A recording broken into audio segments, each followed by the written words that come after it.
पीके का हमला, मोदी गुजरात ले गए फैक्ट्री, बिहारियों के पास चप्पल तक नहीं। 2025 से हर बुजुर्ग को 2000 पेंशन, 50 लाख युवाओं को मिलेगा रोजगार।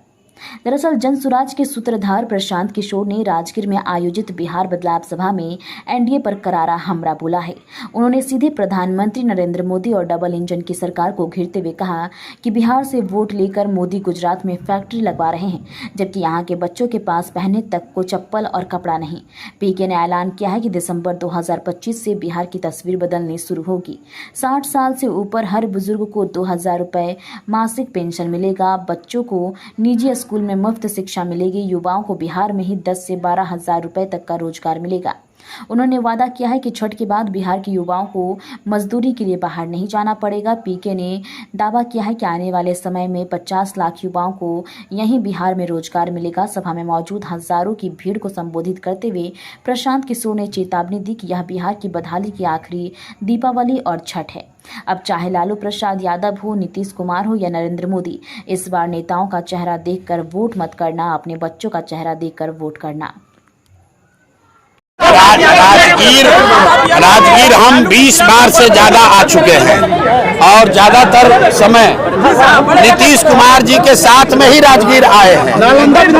रुको भाई, नीतीश कुमार जी के साथ में ही राजगीर आए हैं। हम राजगीर पहली बार नहीं आए हैं। ये बिहार के गौरव की भूमि है। बिहार का जब सबसे गौरवशाली इतिहास था तब नालंदा की बात होती थी। तो जनसुराज का सपना है कि बिहार को फिर से ज्ञान की भूमि बनाई जाए और उस ज्ञान की भूमि बनाने की परिकल्पना में नालंदा की भूमिका सबसे बड़ी है। इसलिए यहाँ आकर लोगों से आह्वान किया है कि अब सड़क, बिजली, पानी से ऊपर उठकर बच्चों के पढ़ाई और रोजगार के लिए आप वोट कीजिए, नई व्यवस्था बनाइए और किसी भी हालत में लालटेन को वापस जलने मत दीजिए।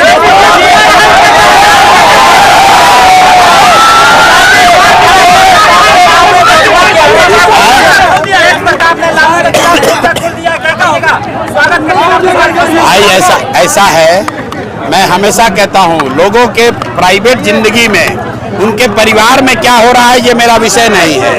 लालू जी के परिवार के सदस्यों में एक मत्ता हो या झगड़ा हो, उससे हम लोग को कोई मतलब नहीं है। बिहार के बच्चों के लिए पढ़ाई कैसे हो ये मुद्दा है, यहाँ रोजगार कैसे हो ये मुद्दा है, पलायन बंद कैसे हो ये मुद्दा है, बाढ़ की समस्या कैसे खत्म हो ये मुद्दा है। लालू यादव के परिवार के बच्चे आपस में लड़ रहे हैं या दोस्ती कर रहे हैं, उससे हम लोग को कोई लेना देना नहीं है।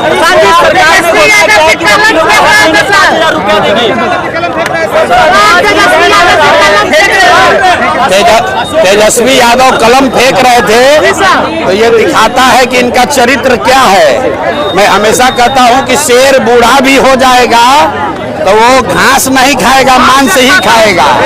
तो ये राजद का जो कैरेक्टर है, ये कट्टा वाला पार्टी है। ये अपहरण, रंगदारी, गुंडागर्दी वाली पार्टी है। हम लोग बिहार के बच्चे, युवा पेपर को, कलम को हम लोग सरस्वती मानते हैं, उसकी पूजा करते हैं। ये आदमी खड़ा होकर माँ सरस्वती का स्वरूप कलम को फेंक रहा है हवा में।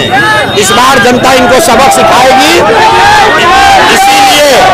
इसीलिए 9वां फेल है और आगे कभी 10वां बन नहीं पाएंगे।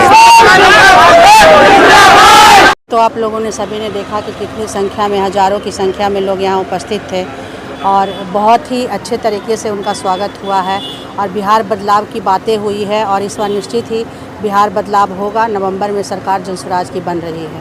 आगामी चुनाव को लेकर किस तरह से कार्यकर्ताओं को वो संदेश लेके गए? यही वो देते हैं कि इस बार वोट अपने बच्चों के लिए दीजिए, जाति पाति से ऊपर उठकर वोट डालिए और इस बार बिहार में परिवर्तन लाइए।